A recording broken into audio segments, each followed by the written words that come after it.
2 and 2, okay.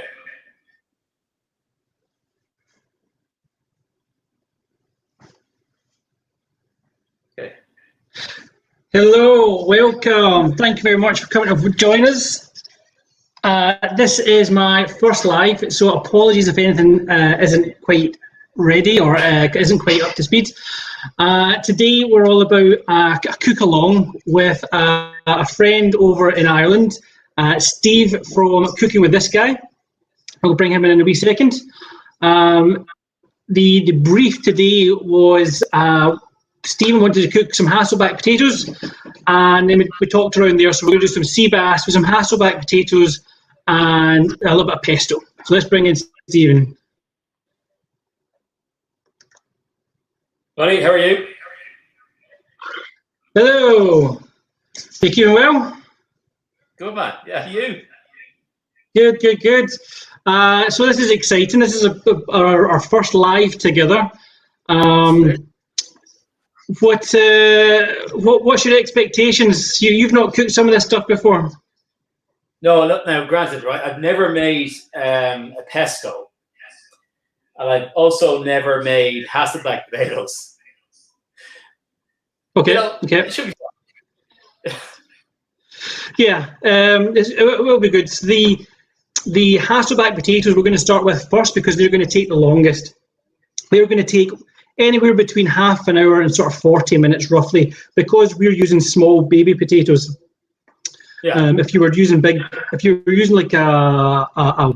baked potato, baked potato, you'd be looking at an hour and 45 minutes roughly. So that's why we're going with the small ones. Okay. So you said you've never done them before. So there's two ways you can do it. One, you can take 2 wooden spoons and put them at either side of a potato, and it's the stick, and then cut down, or you can just go freehand and cut without. So I'm going to try and bring in these other cameras we were talking about. Yeah.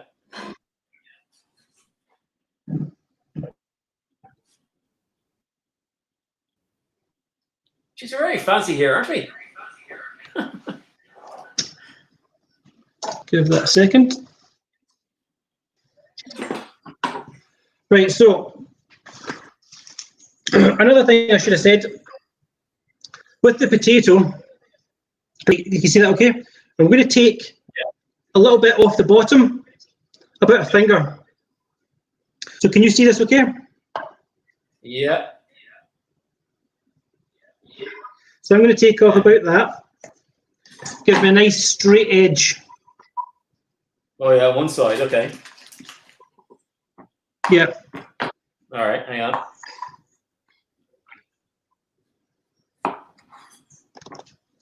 Right.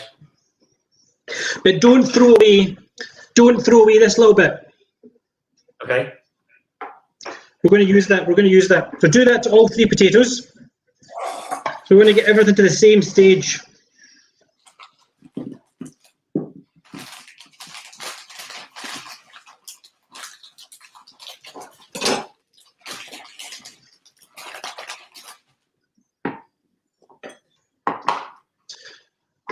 So the reason that we're doing this is that the potato, once we've sliced it, we're going to put it back on top of the bit we've sliced off, but upside down. And what that's going to do is it's going to help the potatoes to sort of open up.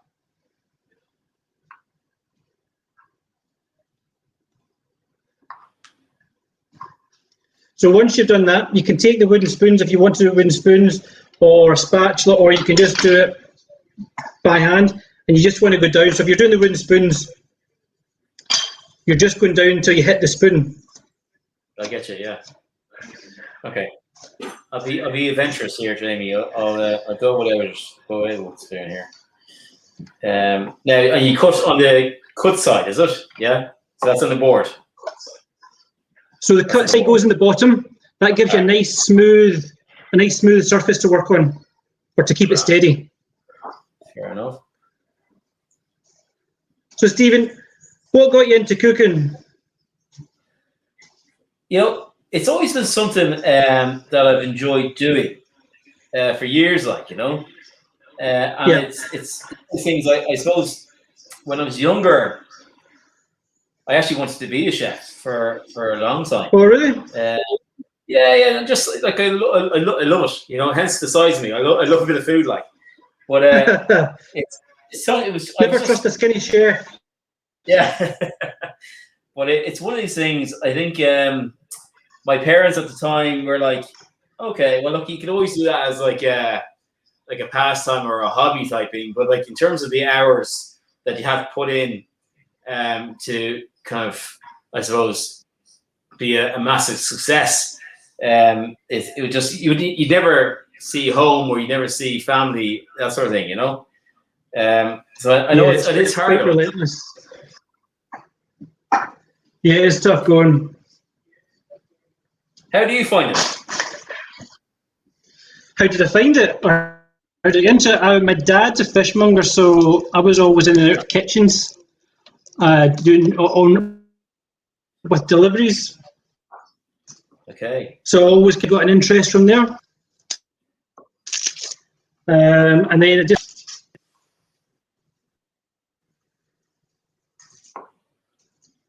So I'm going to take some of the garlic. I'm going to take two cloves will be enough. Just take the skin off them, and then just roughly chop them. And we're going to put these in with the potatoes. A little bit of oil. And I've got some rosemary and thyme. I'm going to use some of that. But if you don't have it, you don't need to use it. Oh no, I got it. Yeah, I got all the bits.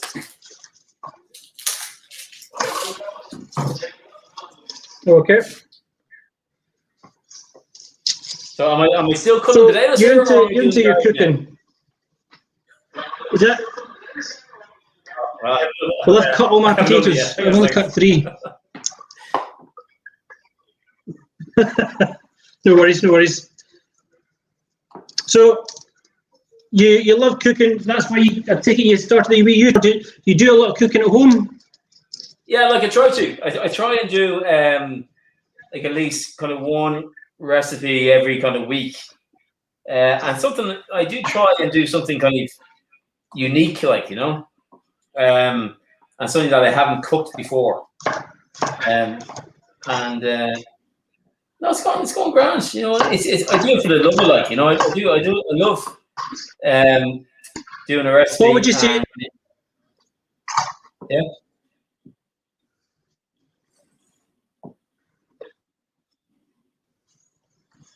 What would you say would be your most adventurous thing you like to cook, or you've cooked? What would be your most adventurous thing you've cooked?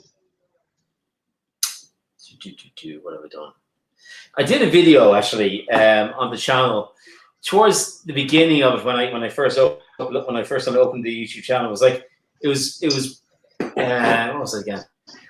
It was slow cooked beef in a bun, and that was tough. I didn't realize of a like a hassle it was, because it was like you had to braise the short rib first, and then you have to make the dough for the bread as well. So it's a bit tricky. And of course, like that, I said, "Oh, sure, look, this would be grand, like no issues," and it just wasn't as easy as I thought. Like, they were grand. Like, they were grand. Yeah. So how are you getting on with potatoes? Nearly there, my friend. Nearly there. Hang on there. We're not all fucking trained chefs.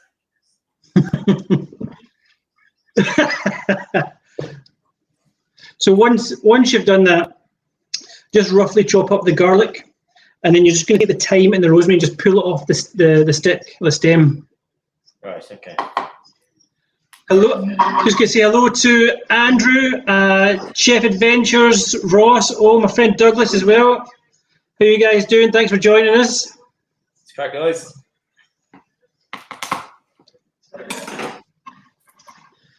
So just on here with Stephen from Cooking with This Guy. He's over in Ireland. He's got his own YouTube channel. Make sure you guys check him out.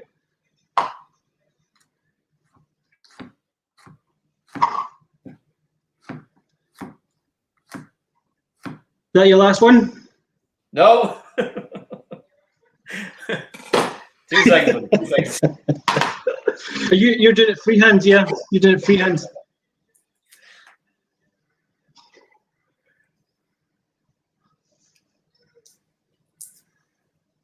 So tell me a bit about your channel, Stephen. What's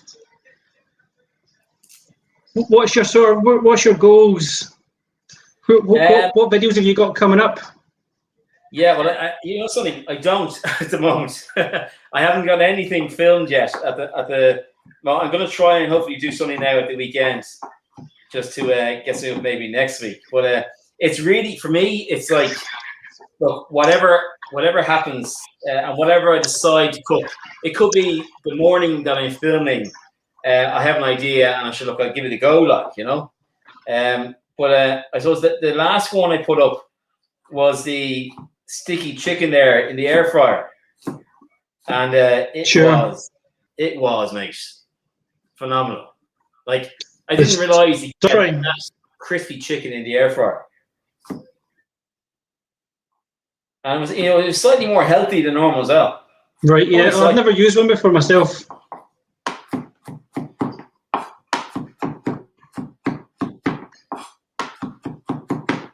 So the garlic doesn't need to be too fine. It just needs to be roughly chopped. Right. Okay. I've only taken slices.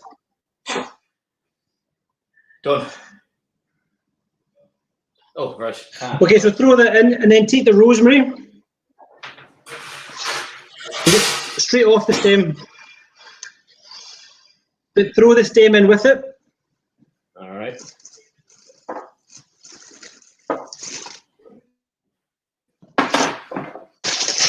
And the exact same with the thyme.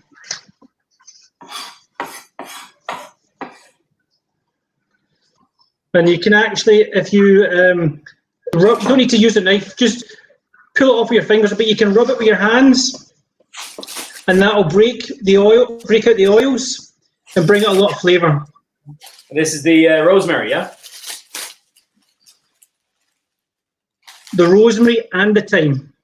And the thyme.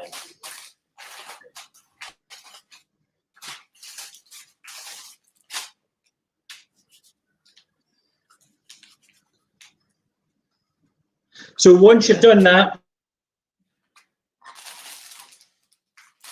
we're going to take a little glug of oil and drizzle over. Okay.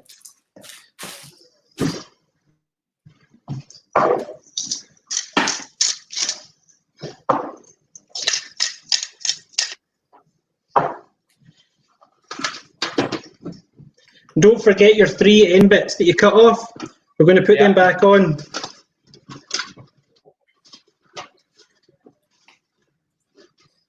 Underneath the potatoes, yeah?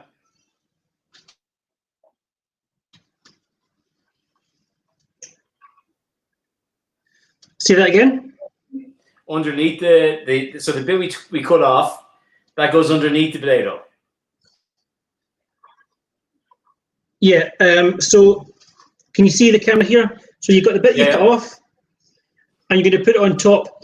Now the chances are you're going to need to sort of rest it against the side of the tray, because at this point it's just going to fall over.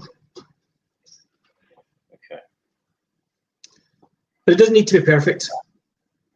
Oh, it won't be. And then once you've done,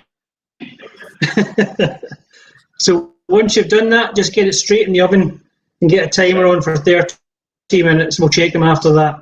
What Celsius, or what how hot?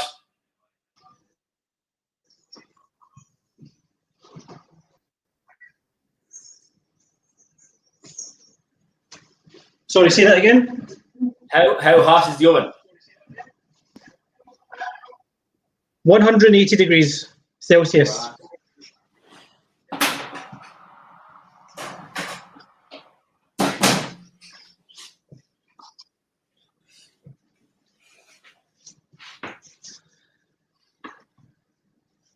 So once they're in the oven, they're good. They're good.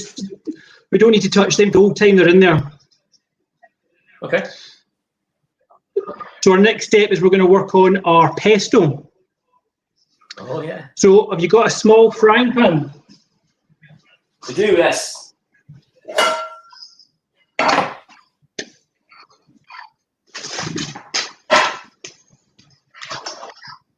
Pine nuts are so expensive. I think the pine nuts were the most expensive thing I bought out of everything. Yeah, I couldn't get over it. I was in we were at a local supermarket here at Dunn's, right? A fiver for that.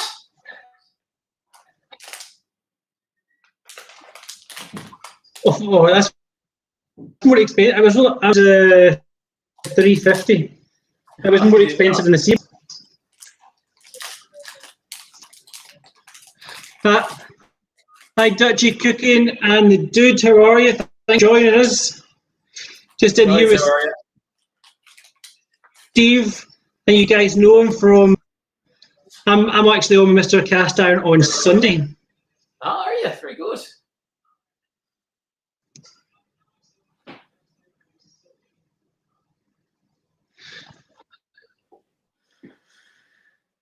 Next Sunday, but he's asked me to go sooner, so I assume someone's cancelled or something. Yeah. So you just want to take like a handful of your pine nuts and fill a small, like roughly 2 or 3 tablespoonfuls. And then we're going to move over to the stove.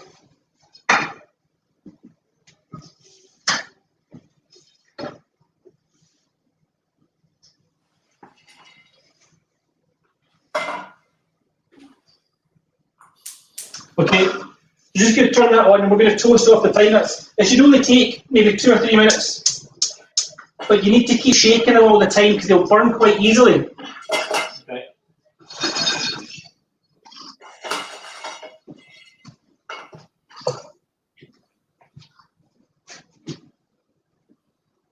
Okay. So the toasting the pine nuts are going to release a lot of flavour. If you could cook you could make the pesto without the toasting the pine nuts off, but it just wouldn't be quite the same. But the one thing you got to watch out for is you let the pine nuts cool down, because if they don't cool down, they'll start to cook the herbs in the pesto, and they'll go a dark or browny colour. We don't want that. Okay.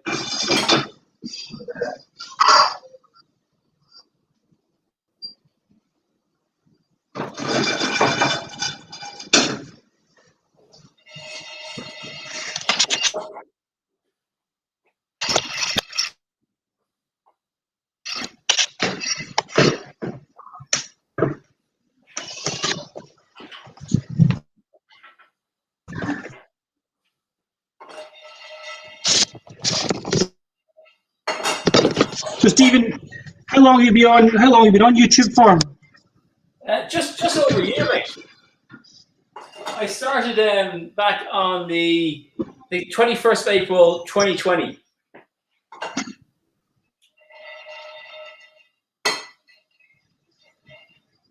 Like, we were in the middle of the pandemic, and I said, "Oh, sure, look, I'll give it a go." Like, How long? about a year.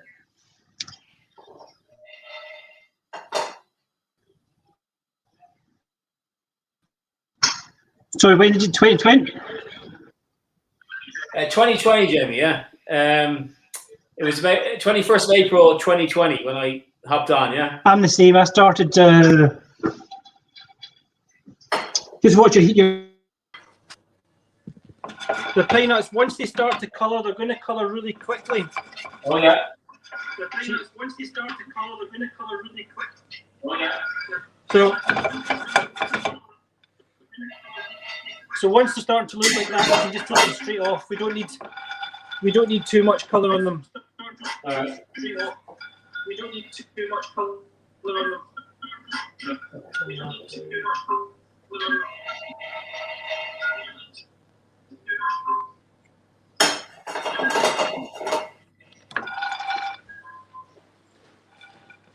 I'm just changing over my volume because I think my volume is better on my phone.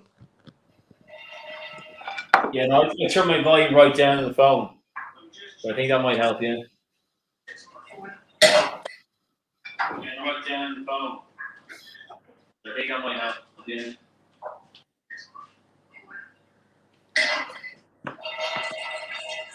Right down on the phone. I think that might help.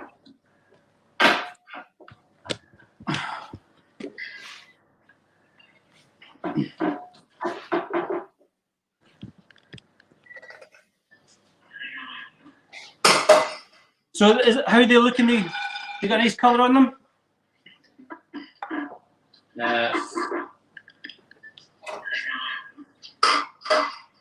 So What's that? nice colour on them?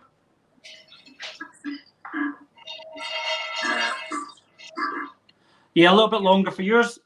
Okay.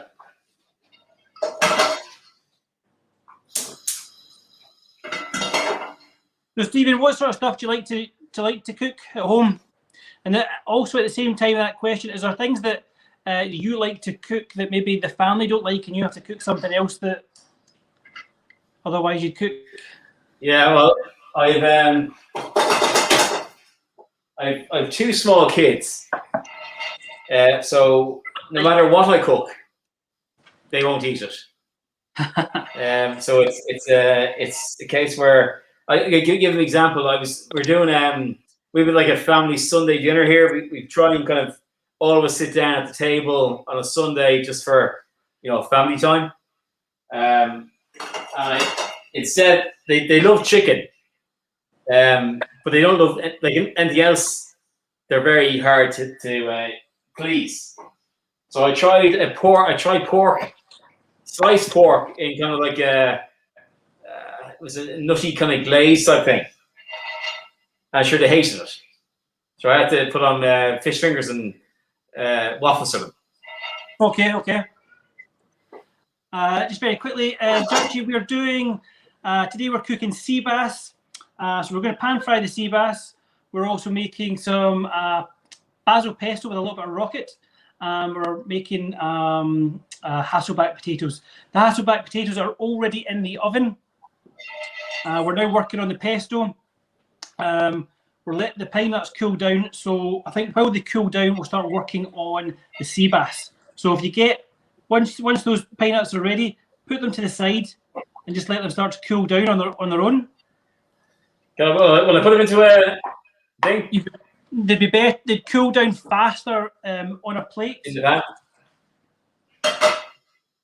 Just something flat, because obviously when they're in that dish, they're going to stay hot for longer. Will I leave them in the pan or will I take them out of the pan? I've left mine in the pan. Yeah, grass. Okay, grass. As long as you take it off the heat, obviously. Yeah. So the next thing we're working on is the sea bass. So get your sea bass on the board. Right.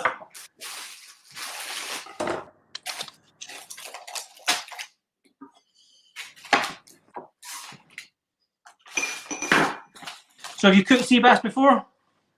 No. It's really simple. With sea bass, because it's so thin, there's no need to put it in the oven. So it'll be all in the pan. So we're going to cook it probably 90% of the time, skin side down in the frying pan. And then just at the end, we'll just flip it over to just finish it off. Okay. It's really, really quick. But we're just going to prep it just now because obviously the Hasselback potatoes are going to take a little bit of time. Okay, so the first thing you want to do is check the skin.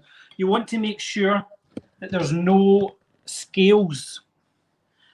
And the best way to do it really, other than you rub your finger along, you'll be able to feel it's kind of coarse. So quite often, see this white part here? Yeah. So that's the belly. So that's where you'll more often find the scales. And there's a little bit on mine. And to take them off, all I'm going to do is use the back of the knife and just run them along. I'm not quite pointing the tip in, but I am pointing it down. Okay. Just to get under the scales. I think I'm okay actually. I don't think there's anything there. There shouldn't be too many on them. They're normally quite good in the shops. But once you've done that, we'll trim the sea bass up. And obviously just watch out for all the scales that you get on the chopping board. Yeah. Because it wouldn't be the first time. Where did that come in? It wouldn't be the first time that they end up on the underside of the fish. Oh.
Hello?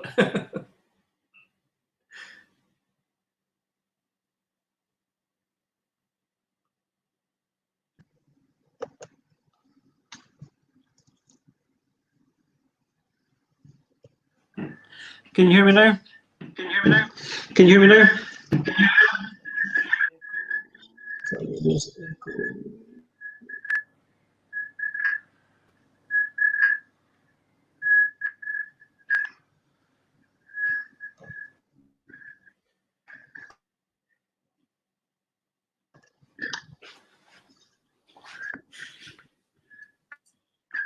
Right, so we're going to pinch the skin, like so.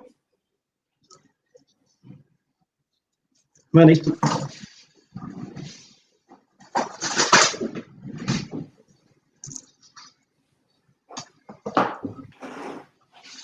Can you hear me?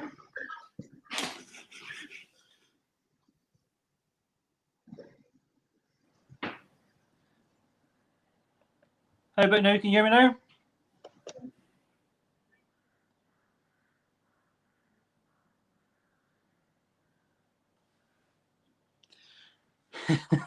Can you hear me?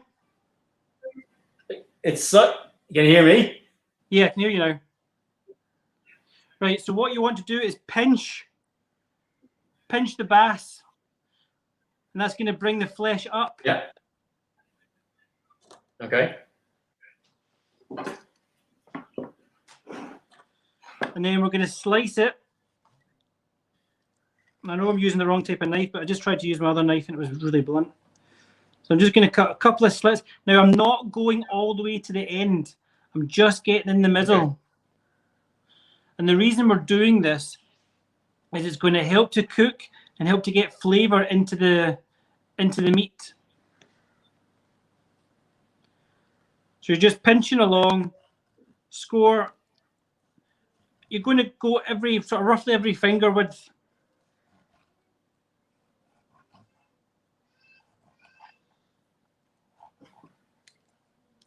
Just like that. So the sea bass will look like that. Okay, cool.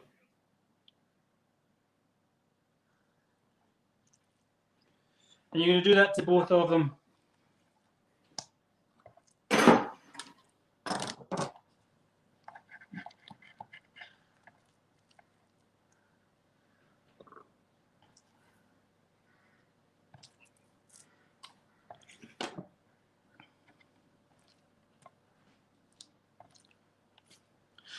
So how you think you done that to both of them?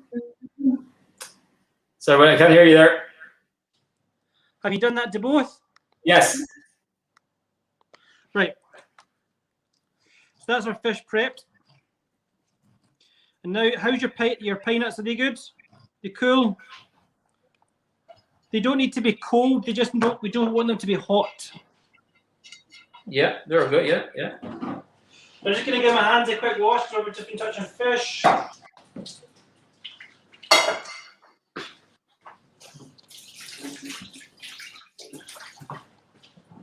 So, Stephen, what sort of cooking shows do you watch on YouTube?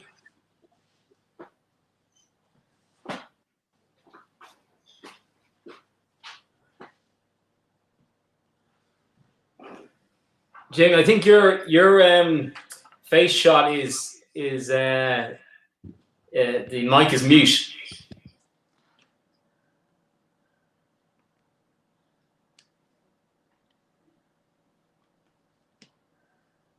There we go. Sorry, I was putting it on the.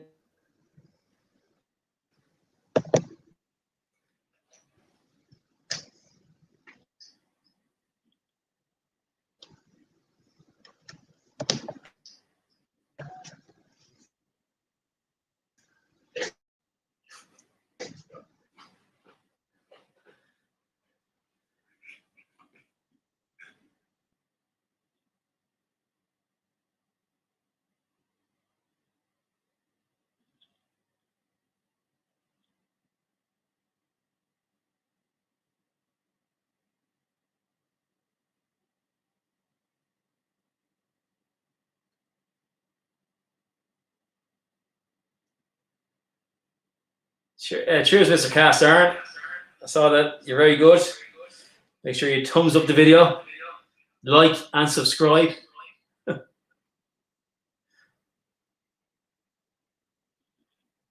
Okay, well, I think while we're waiting here, let's have a look at some of the comments. Okay. Dutchy, I saw a comment there about the chicken. You can feck off. We're doing fish.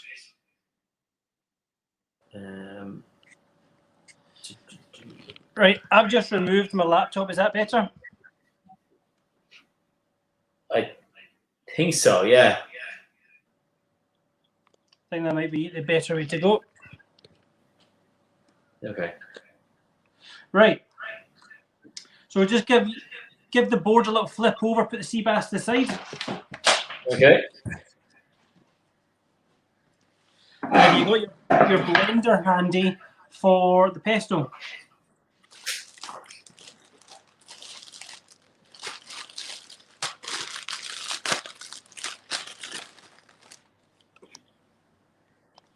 You hear me?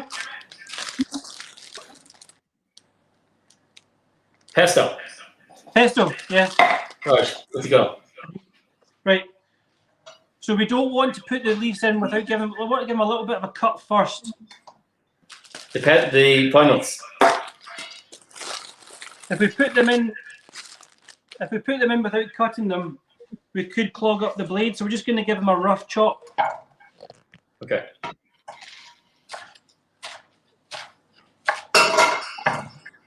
So have you no idea what your next video is? Say again, pal?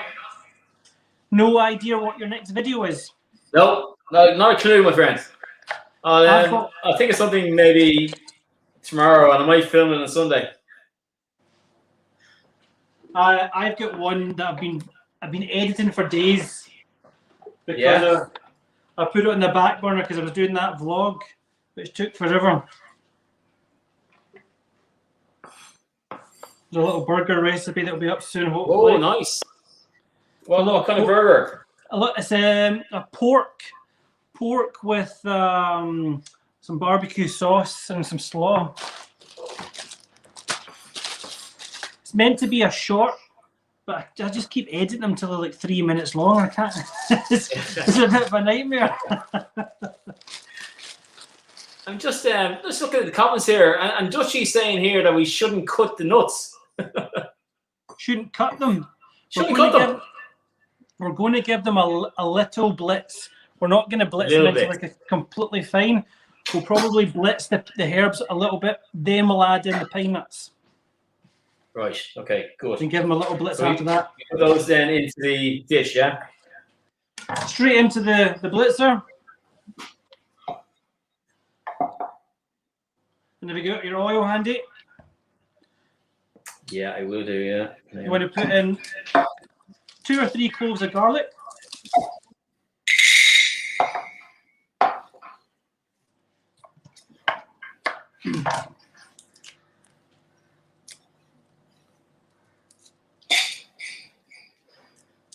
Two big cloves of garlic. Oh, hi Lisa from Mrs. Cast Iron, how are you? Hope everything went well the other day.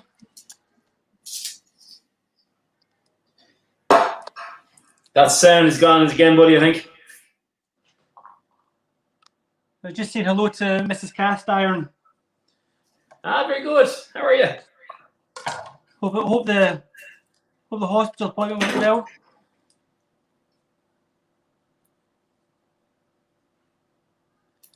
Okay, so once we've got that in, just give the garlic a rough chop. Nothing special. Okay. And straight into the pan. Or straight into the mixer, sorry, the blitzer.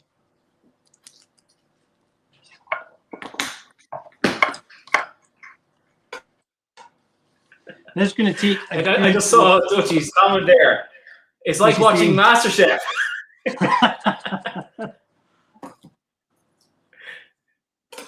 Dutchie's got a great channel, guys. You should definitely check him out. Yeah, it is. It is a good channel, right? Yeah.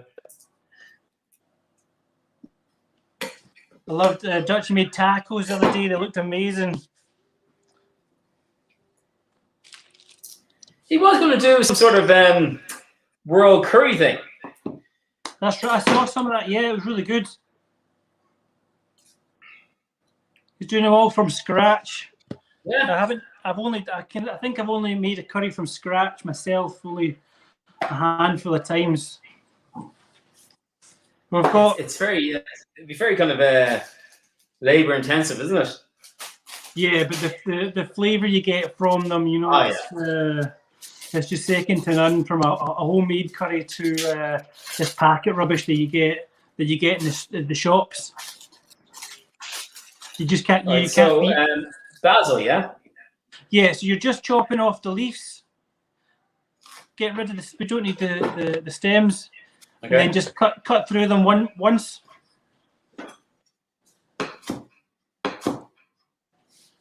Into your mixer. And then you should have some Parmesan. I do, yes. So you want to put in about 2 tablespoonfuls of Parmesan. Bring that more here.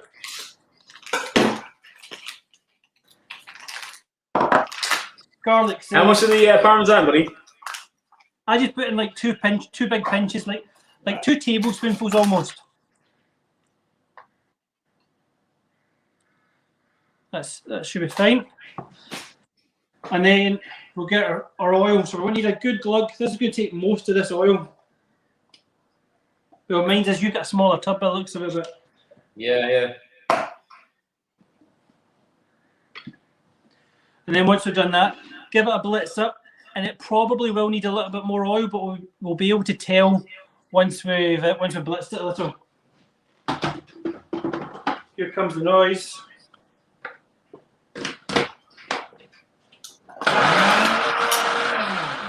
Definitely more oil in there.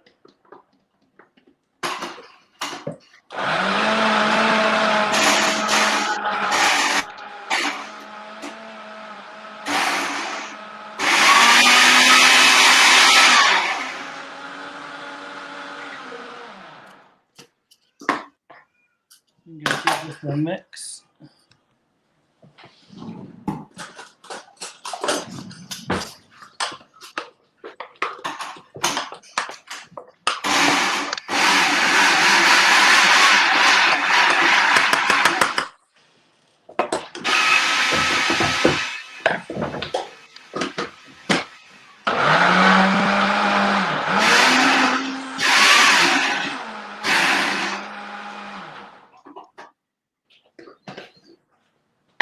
How you looking?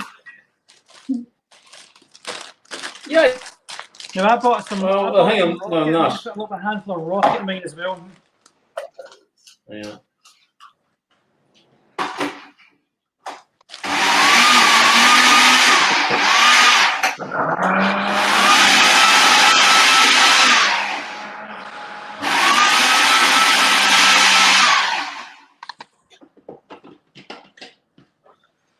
So once you're happy with that's been blitzed up, add in half the pine nuts, give it a blitz for like 10 seconds, and then add in the other pine nuts, and then for like 3 seconds, okay? Oh, okay. Yeah. I'm going to bring this over here so you can see what I'm doing.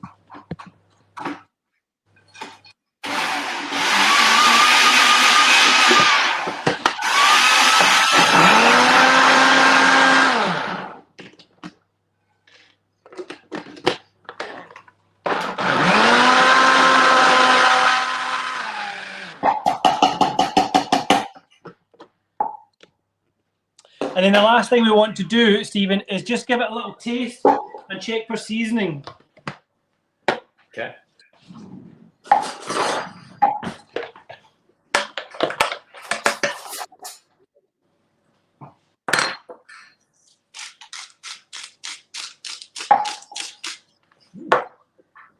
Always very important to taste it, because mine needs quite a bit.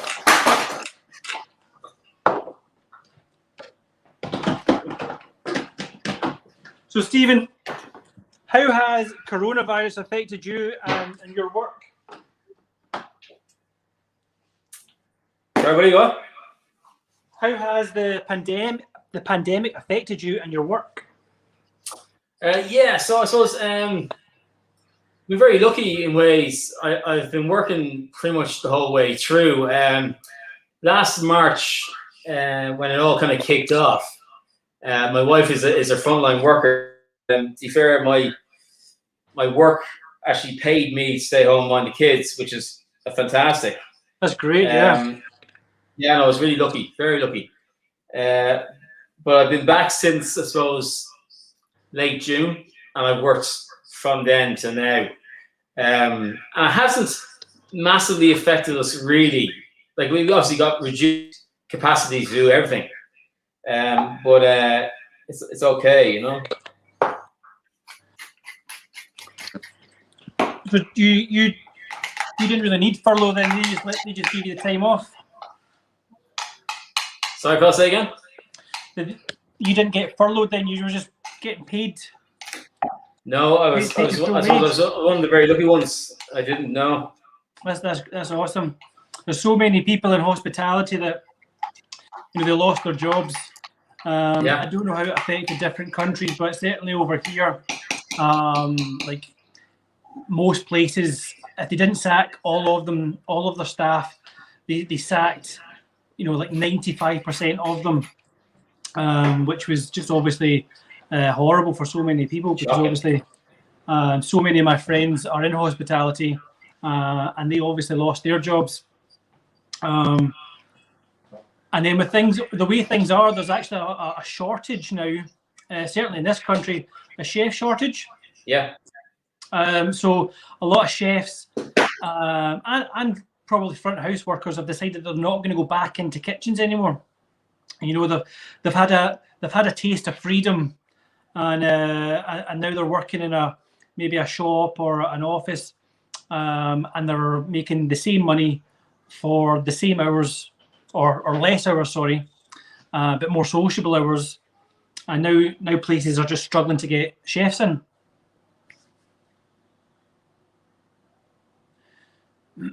Sorry, I didn't get the end of that. So now a lot of restaurants and hotels are struggling to get chefs, as well as a lot of places have had foreign staff which have gone home during the pandemic, and they've not come back to this country. So there's a real shortage of labour in professional kitchens right now. Just seeing Robo Glitch. Yeah. It's Omar, my friend Omar. How you doing? So my timer's going for the potatoes, so I'm just going to go over and check them. Is that your timer going as well?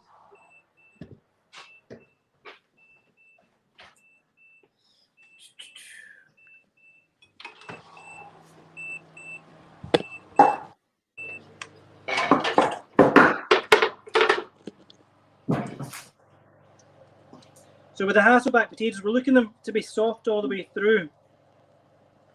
And these are almost there.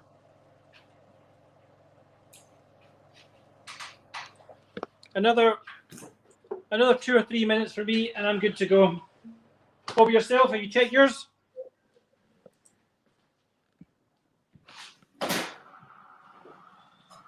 They're just like fancy baked potatoes, really. You know, so you don't want any hard bits through them. Oh, Dutchy, you're still furloughed. What is it? Can I ask what is it you do for Dutchy?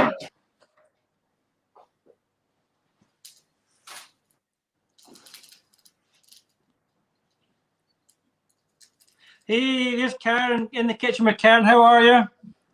Thanks for joining. Been watching your videos on the new house. The house looks amazing. That kitchen is just incredible. So jealous. Have you, Steve? Do you know Karen?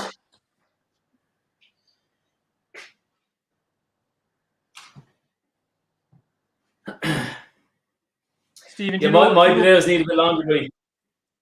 That's fine. Do you know Steve? Oh, he's gone. Right, he should be back soon, hopefully. I'm just going to continue on. So my potatoes need probably another 2 or 3 minutes. The pesto's ready, and it's just a case now of cooking the sea bass. So as soon as he comes back, we'll start cooking the sea bass. There we go. That's a bit better. Right. So just say, I don't know if you heard, I was saying that's the pesto ready.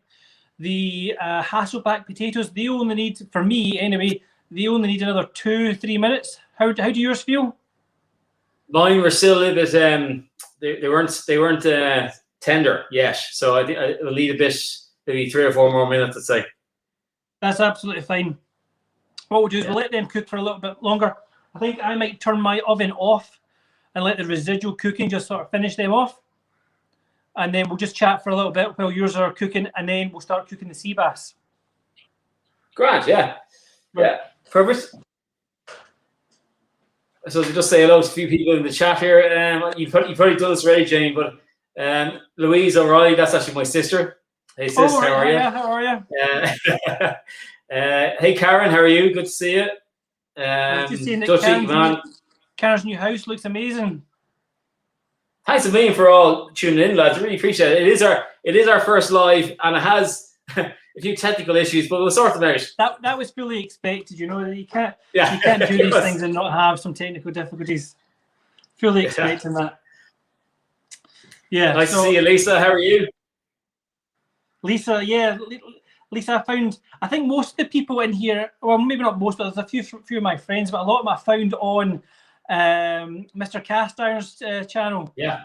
He's got a great community there, and everyone is just so supportive and so encouraging, and they've all got amazing channels. So definitely, if you get the chance, check out Mr. Cast Iron, check out Lisa, Dutchy. I saw the dude in the kitchen with Karen. They're all great channels. You need to catch them up and subscribe if you're not already.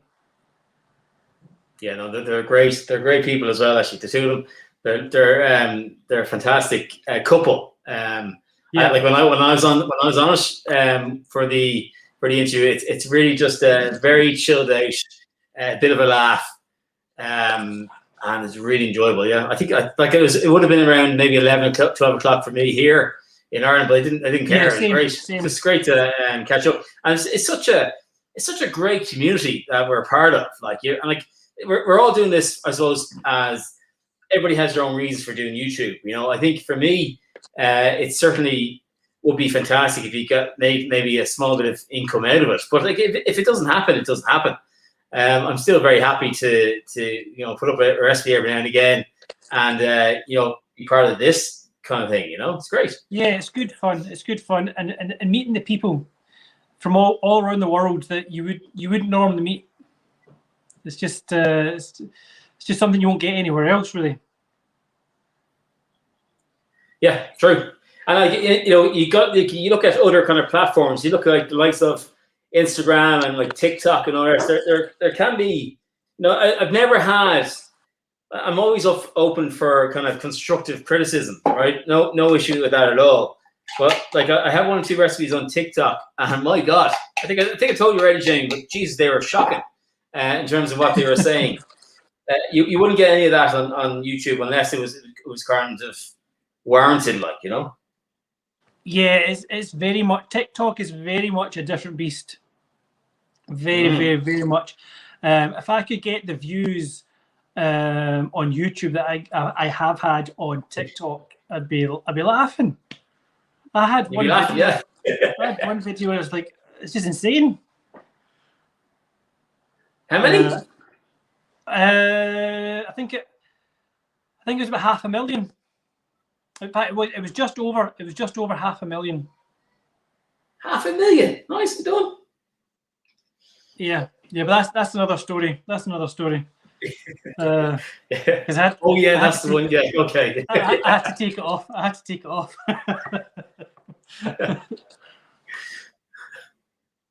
Yeah, so it's incredible because I've been doing Instagram for a long time, although not consistent. You know, over the last couple of years, I've kind of dropped off, which has still got a good community on there as well. Yeah, but on YouTube, on YouTube, it's just, you know, it's just super friendly, and I've, you know, with Jason from Chef Adventures, you know, I've been doing the drinks tips. You know, we've got a wee group there, and it's, you know, just everyone's so friendly and supportive. You jump over and you give each other's channel a like or watch, comment, and you know, you just can't beat the support that you get from effectively strangers. You know, they start off as strangers and then become really good friends with a lot of people. So it's just amazing. Absolutely, like it's a huge thing, really. Just, you know, the likes of one of the first guys I actually kind of came across was Paddy Joe Cooking. I don't know if you're subscribed to him, but huh? I've been following Paddy. He's a legend. Like, you know, the stuff that he comes out with are unique, to say the least. But he's such a nice guy. Like, you know, I'm gonna do we're doing a collab together, I think, in the next maybe month or so. I won't let the cat out of the bag just yet, but okay. You know, tune in for it. But it should be a good crack. Sure. But I think he's going to film his bits, send to me, and then I'm going to film my bits and send to him. So a bit of crack. I've seen him doing that. It looks actually really good. It's really good fun to watch. It's really enjoyable to watch because it's stitched together so well. Yeah. You know, when you consider that, like you, Jamie, he does all his editing on the phone. Yeah. Yeah, so like I'm in awe of that. I really am. I find it. You know, I couldn't work. I couldn't do it. It's the effort that you go into it, and when I've seen Paddy's videos and he has done those stitches, you know, you can see the effort. You know, like he says something and then someone else is talking, and you know, it just looks like it's meant to be. It's brilliant. Seen someone else do it. I don't know if you watch Polish Mama Cooks, and no, Alexis from Behind the Stove. Do you know his channel? No, I must check him out actually. Yeah. He's a chef as well, and they've done a few things like that, and it's just you know, the effort that people go into is just insane. Yeah.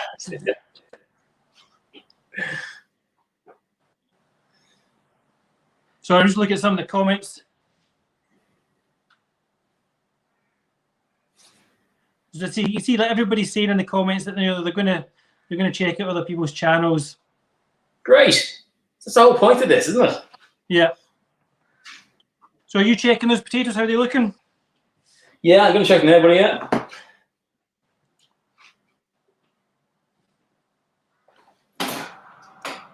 Oh, I just noticed that the dude is going to visit Patrick next year. That's cool. I think it'd be amazing to meet up with some of the the people on here. Obviously very difficult right now, but it would be great. I'd love to meet some of the regular faces that I see coming to my It'll be channel. great crack. It'll be really good. Yeah. Look, definitely, we have to have something. We have to schedule something that definitely when this whole pandemic crap is over. Meet up somewhere. Yeah, definitely. There's different communities that do meetups for the bigger channels, but you develop a group of friends on here with with smaller people. Yeah. We should absolutely do it and have some sort of meetup. Yeah, I love Dutchy's comment there at the end. He says he always films from a high angle, making him look small. Paddy Joe, I think he's talking about there.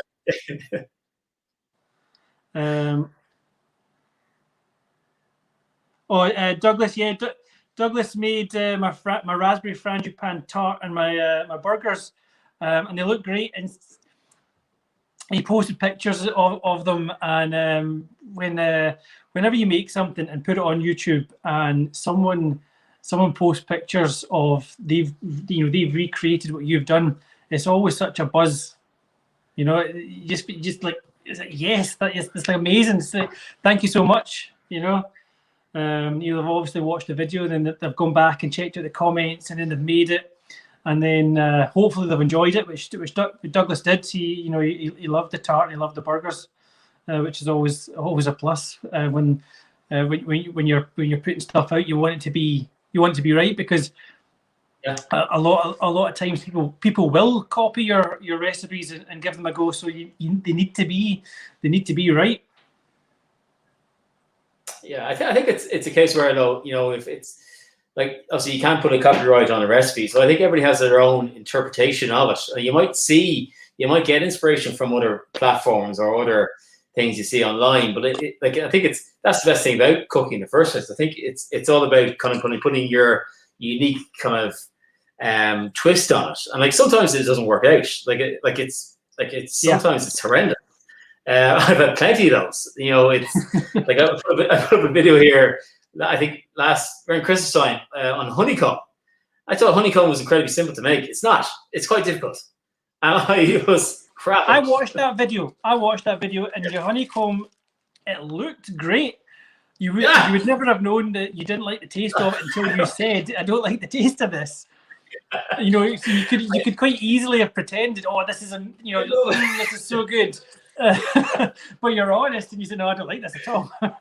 It was shocking. It really was. I couldn't get over it, and it was so easy to do. Like in terms of what the ingredients you need for it. But my God, shocking. Yeah, I mean, I've made it a few times myself. It's not like it's I've not found it particularly difficult. But you've got to be quick and prepared. As soon as you add that bicarb in, if you've not got a tray sitting ready, with the greaseproof paper in it, ready to go, you're in trouble. I actually did. What did I do it with? I made a panna cotta, a vanilla panna cotta with honeycomb, chocolate and strawberries live on TV once. So it was nerve-wracking, because you want it to puff up and stay right. Yeah. Because if you do it wrong, you can just go flat and you look like an absolute idiot on live TV. Yeah. Right. Your potatoes should be more or less ready. Let me have a quick look here. I'm not going to show you my counter because absolute carnage right now. Yeah, no, mine's not much better now. I have to be honest with you. Hang on there 1 second. So once the potatoes are ready, we're going to cook the sea bass. The sea bass is going to take roughly 4, maybe 5 minutes. We're going to cook that on the stove on a sort of medium, maybe medium to low heat rather than a medium to high. Okay. Because we're cooking the sea bass, all the way on the stove. We don't want the pan to get too hot because otherwise it will burn, and that will be a disaster. Okay. So, just looking at my splits here, Jamie, they're not fully tender yet. So what I'm going to do, and if Mr. Cast Iron is still in the chat there, he'll appreciate this. I'm going to put it in my air fryer. Okay. Okay. A few seconds.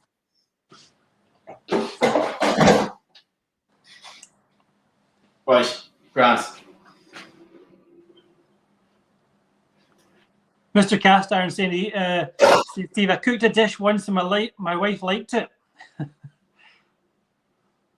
I was watching Mr. Cast Iron. Only once, yeah. Mr. Cast Iron made a really nice. I saw he had a video out today, actually, Mr. Cast Iron. He was doing how to break an egg. That's right. Yeah. How to cook an egg. I've seen that. I saw that earlier on. But he made fajitas. I've watched his fajita ones recently, and I can't remember. Oh, hi, Amy.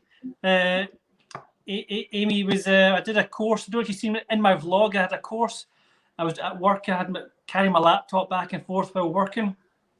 Amy was on my course. she I don't think Amy knew I was filming at the time. As I was saying, I watched Mr. Cast Iron making his nachos, and then he made a really nice. I don't know what it was called, but it was like sausage and some cabbage. It looked delicious. I've done things similar before, and it's just. Jamie, can I just stop you there for a sec? Your sound is coming in and out every now and again, so I'm not getting what you're saying there.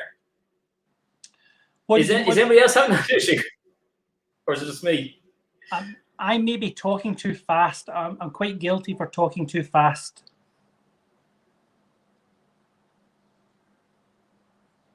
Did you hear that? No.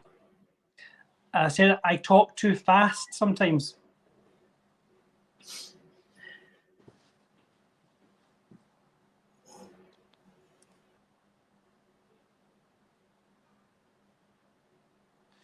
Can you hear me now? It must be me. It must be my computer. Can everyone else hear me okay? It's just me. Yeah, it's just me. All right. Okay. Right. I've just what I was saying is that I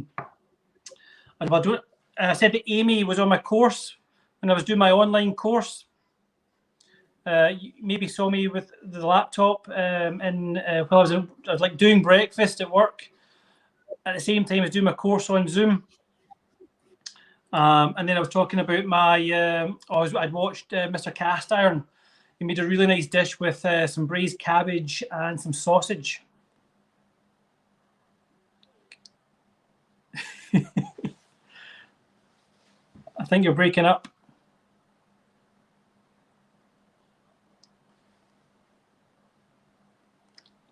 So Chef Adventures, you can hear me?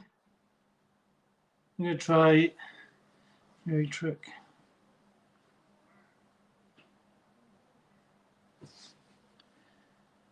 Oh, he's gone. I think he's gone.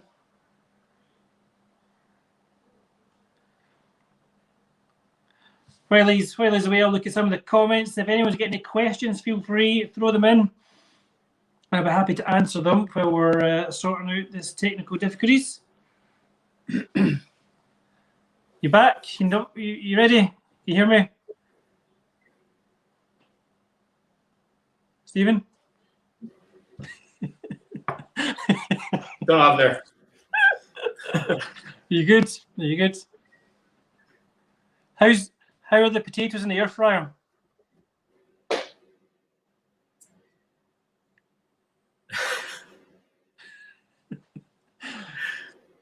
The potatoes in the air fryer, how are they? Hang on, I'm gonna try one thing here, right? Give me 2 seconds. Okay.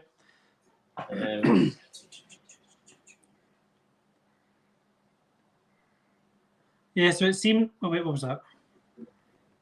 It seems right. So it seems to be Stephen's end. Everyone says they can hear me. Okay.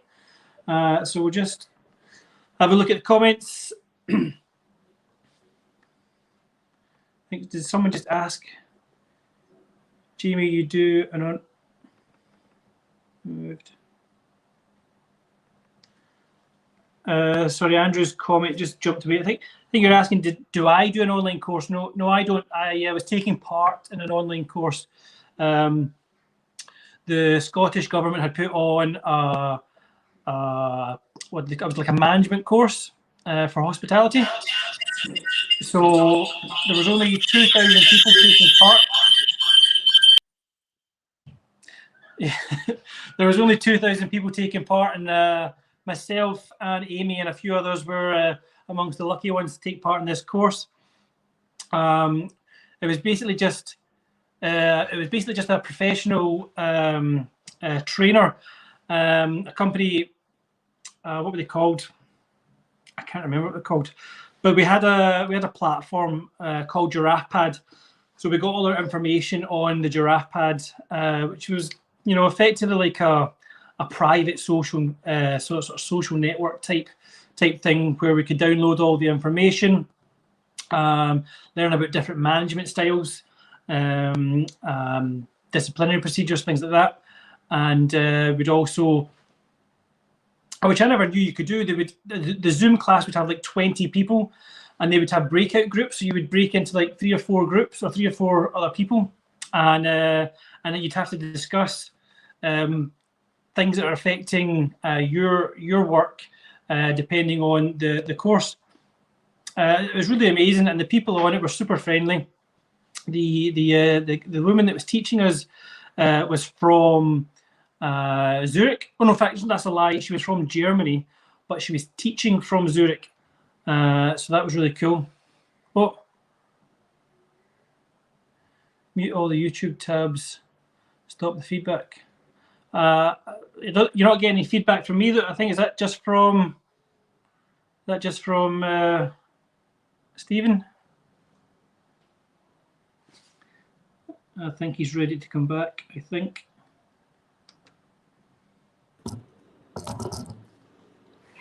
There, how's that? Hey! Jesus Christ. Apologies. Massive apologies, guys. I don't know what's happened there now. Obviously, I have a Mac that I'm using, and the sound must be going in it. So I do apologize profusely. That's right. If you can hear everything okay, I was asking how is the potatoes in the air fryer? Right. Yeah. Let me check. 1 second. Show us the air fryer if you can move the camera. Yeah, absolutely. So this is the air fryer here. It's a fantastic piece of kit. It's got mine there on a bit longer there. I think I got mine on Amazon for about 50 quid. Grand. Right. Good job, it's something I've only just discovered. So I've not used one myself, but more and more channels on YouTube seem to be using them. Yeah. You've seen it. I think Mr. Cast Iron's got 2. Yeah. Yes. Yeah. God. Okay. Now, can I just? Is everybody okay? Can everybody hear me? And all the rest are all good? Yeah. Dutchy's saying you're good now. Excellent. Apologies again. Yeah. I was originally on my laptop, but it seems to be a lot better on the phone. On the phone, yeah. Likewise, yeah. I just to switch over the phone, yeah. Right. So if your potatoes are ready, yes, time to go over to the stove and start cooking the fish. So what you're going to need, apart from the fish, is a frying pan that's big enough to fit 1 or 2 of them. It depends on when you. I'm only going to eat one, I think. And you need a fish slice. Yeah. So fish slice, frying pan, little bit of oil, and if you've got any of the garlic left over, you could just take maybe like 1 or 2 cloves of garlic, and maybe even some of your rosemary or your thyme. All goes, because that's in the potato, you know, it's going to go really well with the rest of everything.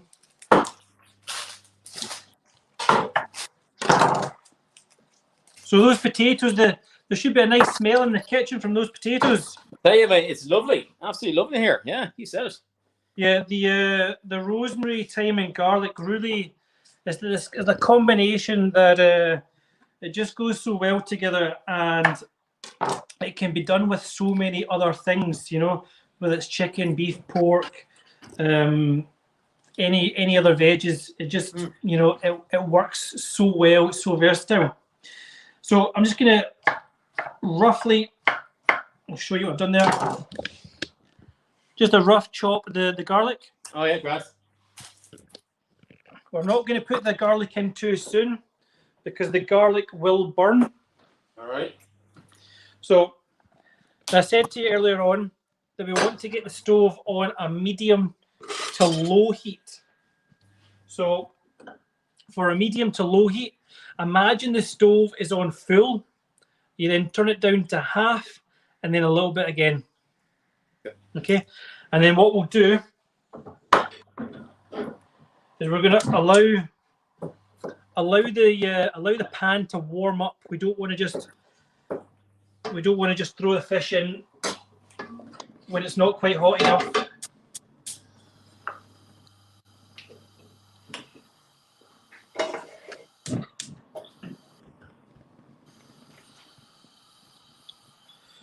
So I'm actually our stove or the cooker isn't working properly, so I'm having to do this makeshift thing where I'm having to jam a spatula to keep that. Between my computer and your spatula, The problem is when you need into the oven, you're cooking something both on the pan and in the oven. You need to turn the pan off. Yeah. So if you can see that, that's what I'm going for heat. Now it looks really low, but that's because it's a big ring and it's got a double burn to it. Okay. Good. Yeah. So before the fish goes in the pan, we want to make sure that we've got everything to hand. So I've got my rosemary, I've got my oil, I've got my garlic over there, my fish slice, and I said we're going to put in a little bit of rosemary and thyme. We'll do the rosemary and the thyme roughly sort of maybe just after the halfway mark. All right. And do you cook much fish yourself? You got much experience cooking fish? I love fish. Absolutely love it. I don't get a chance to do it very often because again, the wife and the kids don't like fish really.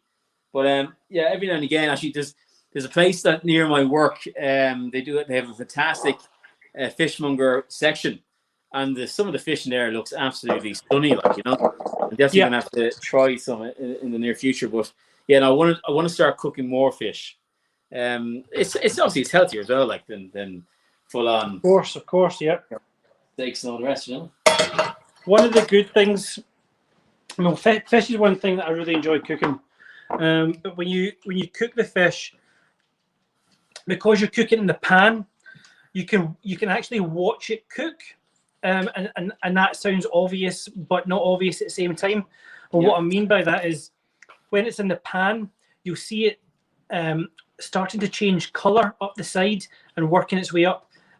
So the sea bass is on the flesh is translucent-ish, but as it cooks, the skin will go crispy, but you won't really see that while it's cooking. But you'll notice that the flesh starts turning white up the edges, and that's how you know it's cooking. And at that point, it'll be almost all the way cooked when we just flip it over. Yeah. Okay. So my pan is ready to go. Yeah, I think mine is yeah. So a little bit of oil in. And make sure that coats all the way around the pan.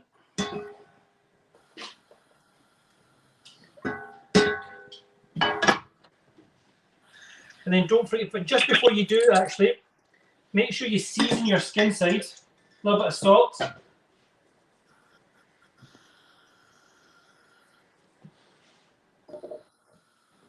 And then when you put the fish in the pan, always make sure you put it away from yourself. So you're going to put it down, and you can just hear that sizzle.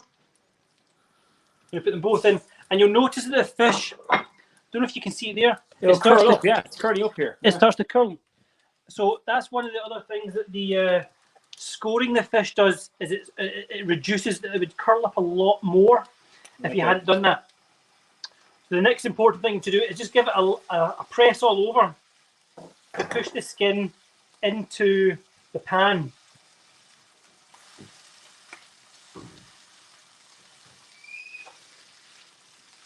So what we're looking to do here is to make sure the skin gets nice and crispy. Yeah. And all even throughout.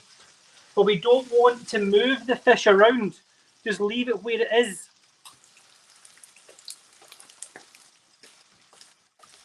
And can you see this bit here? It's nice and, I don't know if you can see that. But this is the thick end here. Yeah. And then you've got the belly. Yeah. You need to make sure that you don't just press like this. Turn the fish slice in like that to press the belly down, to make sure the belly gets a nice even coverage on the pan. Okay. And already I can see the colour starting to change on the sides. Oh yeah. But if we start moving the fish around, what could happen, it's not a guarantee, but what could happen is the skin can rip, and then you get an uneven cook. The skin looks a mess. So just leave it as it is. And as I say, it'll take a few minutes, but you'll be able to watch as it cooks, starts to come up the side. Now I seasoned the skin side, but I've not yet seasoned the flesh. I'm just going to quickly do that now. A little bit of salt, a little bit of pepper. I don't like too much pepper myself, so I just put a little bit on. And if you think that the heat's getting too high, just turn it down. You can even take it off the heat altogether. Just give it a minute and let it cool down slightly, because we don't want. How long should it take to cook, Jamie? 4 to 5 minutes roughly. It depends on your stove, depends on the size of the fish.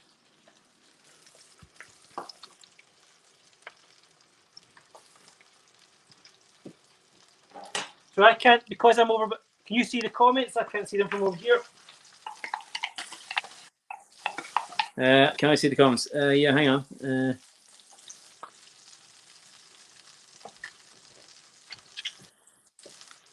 You're on your phone, Jamie, are you? Yeah.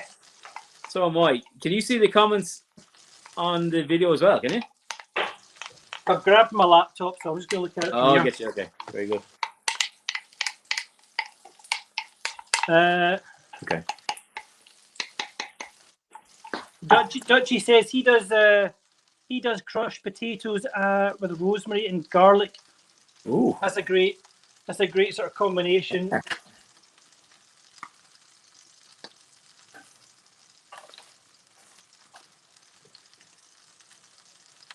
So there's always the temptation, yeah, to get the spatula under the fish and have a look at it. But you've just got to, as long as you've not got that heat too high, you've just got to trust that it's doing what it needs to do.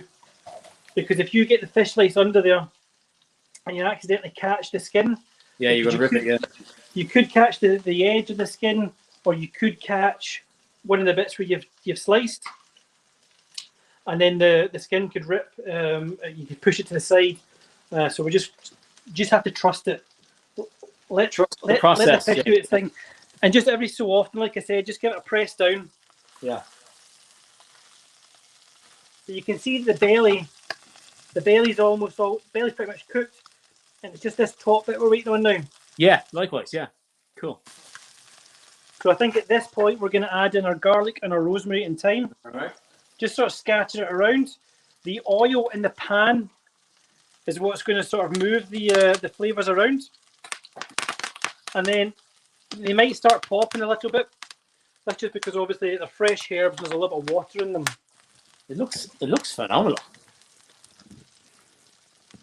Where is that?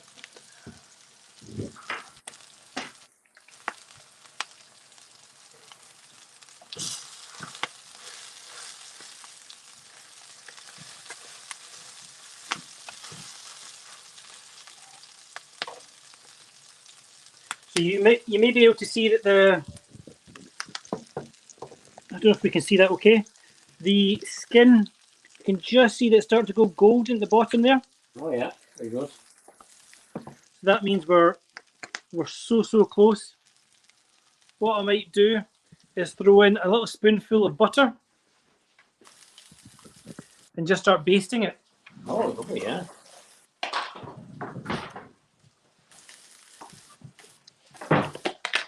So how are you finding this? Is it easy enough? Easy? My descriptions and my... No, to be My fair, advice, Jamie, okay. the descriptions are fantastic. They're grand. Absolutely no issue with that whatsoever. It's just my technology has let me down. So I think we're grand now anyway.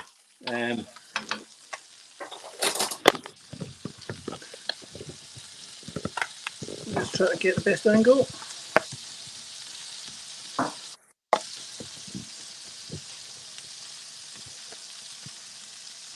Right, so you can see that butter starting to melt straight away.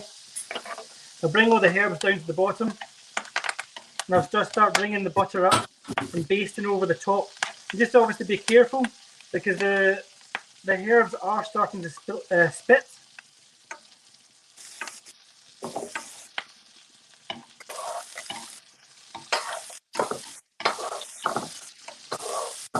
So we're only maybe roughly about 30 seconds away and we should be good to take the fish off the heat.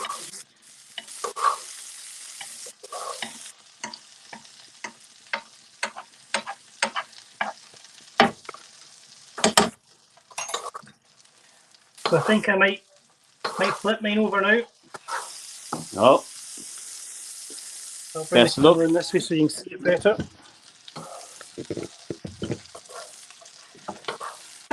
Moment of truth. Oh, yes, perfect. Oh, look at that. Look at that. Perfect, perfect.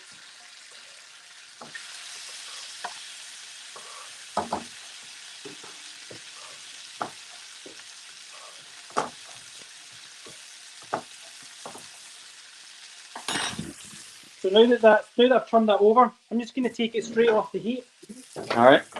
because the residual heat on the Gonna pan cook is just going to finish. I mean, it's ready. The residual heat. I'll just take it the way I want it. And while that's doing that, I'm going to grab my potatoes out of the oven.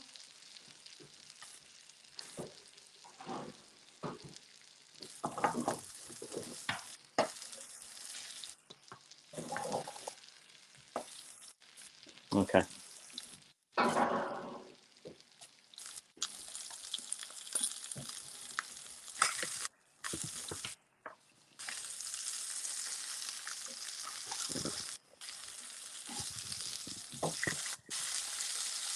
How's yours looking? Looking good? Yeah, not bad. Not bad.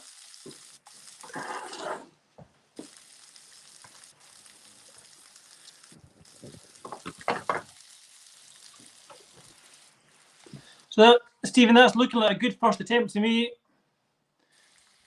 Yeah, not too bad, eh? They're looking good. And again, the smell, because of the rosemary thyme, the garlic, and then the butter, the fish, you know, the smell in the kitchen must be pretty good right now. It's very nice. Very nice. Very nice.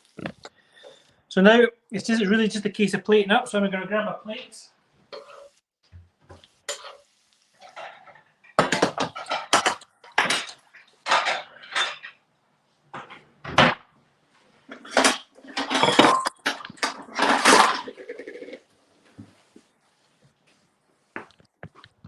So, you know, the plate up is entirely, you know, it's up to yourself how you plate yours up. I've got my plate at the ready. the best angle to get it there.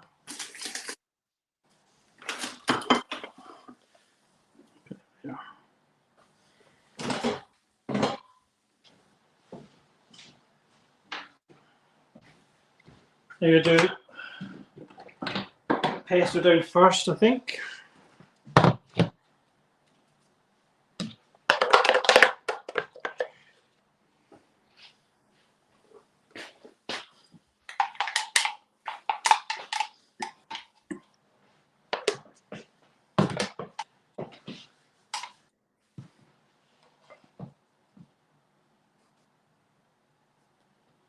Oh, very nice. Look at that. Fucking hell. Very good. And don't discard the herbs in the pan or the garlic.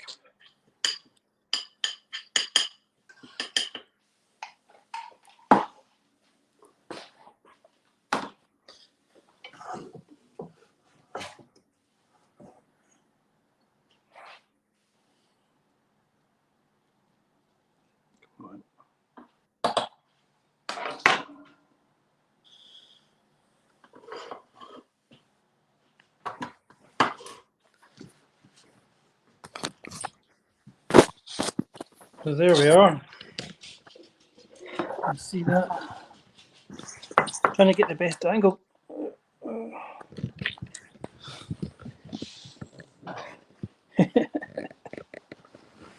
See when it's a split, the screen's split, and you're trying to get both. Yeah. Yeah. So yours looks great. Yeah, no, not too bad. I'm very happy with that, actually. Yeah. So it's just the more you try, getting the fish. So can you see on the fish where the there's maybe little parts of silver where the skin looks kind of silvery? Yeah. So all that means is next time you just need to press it a little bit more on the fish when it's cooking. Okay. But yeah, amazing first attempt. You've done it. It's been great. It's look, you know yourself. It's an education. Yeah, absolutely. So now all it's left to do is give it a quick taste. Oh, look, we have to do that, don't we? We're not going to be here for over an hour and a half and not taste it. Exactly. Okay. Sea bass is one of those things. It's on the menu at my work so often. It's not so often. It's not on the menu right now, but it will be soon because it's just always on the menu. So can I get used to cooking it. Let's turn the camera. Let's see you eating it. Couldn't wait. You get stuck in. So have you tried sea bass before, or have you just not cooked it before? Yeah, no, I've tried it before. Yeah, I've had it cooked for me, and yeah, absolutely, it's a gorgeous fish. But my God, like that's gorgeous. That is really lovely. Yeah, it's not obviously there's a few ingredients that build up in the pesto, but even if you bought a pesto, you know, it's a super easy dinner. Yeah. Okay, it's taken us an hour and a half, but there's been some technical difficulties. There has. And I'm teaching you how to do a couple of bits and pieces, but now you've done the Hasselback potatoes and you've cooked the sea bass. Those Hasselbacks are lovely. Absolutely gorgeous. Yeah, and obviously you can change up the herbs. You can change up whether or not you put garlic in, you don't put garlic in. It's so versatile. Just looking at some of the comments. Chef Adventures, they both look delicious. Mr. Cast Iron looks good, guys. Thank you so much. E-Croak, is that how you say it? E-Croak? Oh, yeah, that's my wife, I think. Oh, she says smells delicious. So yes, yes. So she always knows. She comes down in a second there for a bit of it. She wants a taste. That's great. That's so good. Oh, so have you enjoyed it? Mate, I've like literally, it's great, absolutely fantastic. I enjoyed that immensely. I really did. And like, plus the fact, like it's again, it's a bit of a chat. I think next time we do this, we need to have a beer. Well, yeah. I think we need a beer after it as well. Once we get rid of the technical difficulties, yeah, we don't want to have a few drinks and have technical difficulties. My God, but no, it's been a pleasure, absolute pleasure. I'm glad you enjoyed it. I've been following your channel for a while now, and I really respect what you're doing. You've got a good channel going. Yeah, a great community, and it was you. I think it was yourself actually that brought me along to Mr. Cast Iron. I believe it was. When you were going live with Mr. Cast Iron, you asked me to come and say hi, and that's how I met everybody from there. I've met Mr. Cast Iron, Mrs. Cast Iron, Dutchy, Paddy. Who else have I met? The Dude, Karen, Lisa, and so many more people. So yeah, it's been great. Thank you so much. Listen, nice pleasure. I I'm a fan of your channel as well. Like your stuff is well, obviously it's so professional. It's like it's top notch. Only something that I can aspire to in years to come. But like really, like hats off to you, mate. Like for doing for doing that as well. Like honestly, fair play to you. Really. Thanks so much. No worries. We'll have to do it again. Yeah, absolutely. So we should be. I will be. All goes to plan. I'll be doing this again on Thursday, next Thursday, with Chef Adventures. Ah, very good. But I think we won't be cooking the same thing. I think we're going to cook something different from each other. Apart from that, I think I might just stick with the one camera. Likewise, we got ahead of ourselves. I think. I think we got ahead of ourselves. The first goal was a bit ambitious with the four. We wanted to conquer the world, Jamie, but we can't. Absolutely. Yeah. A few more people saying Louise looks great for play. Well done, Stephen. Mum, was that your mum? That's my mum. Yeah. I got everybody involved. Thanks, Mom. Yeah. So that's been great.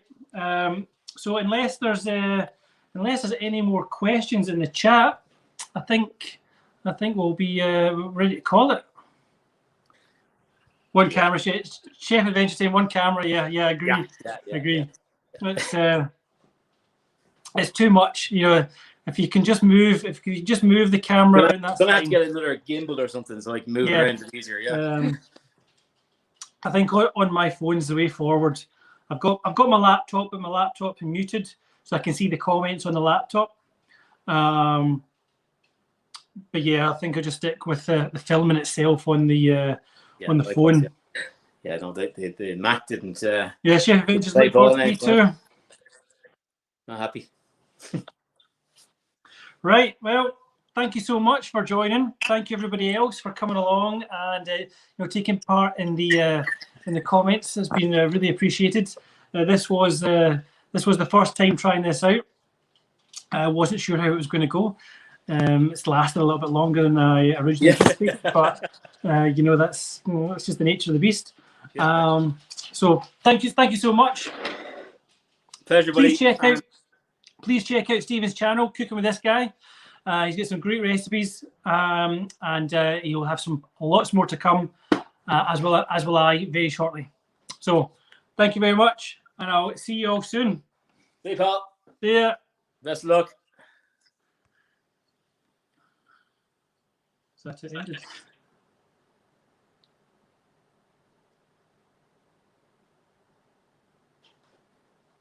I don't think I've ended it ever. No, it's still going. End broadcast.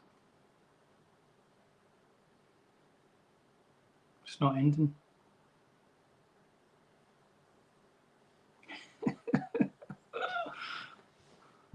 Thanks, Mr. Castdown. Thanks, Karen.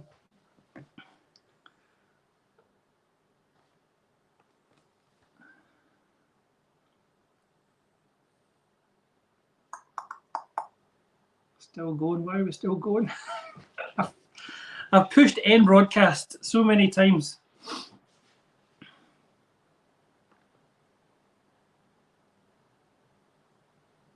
Right.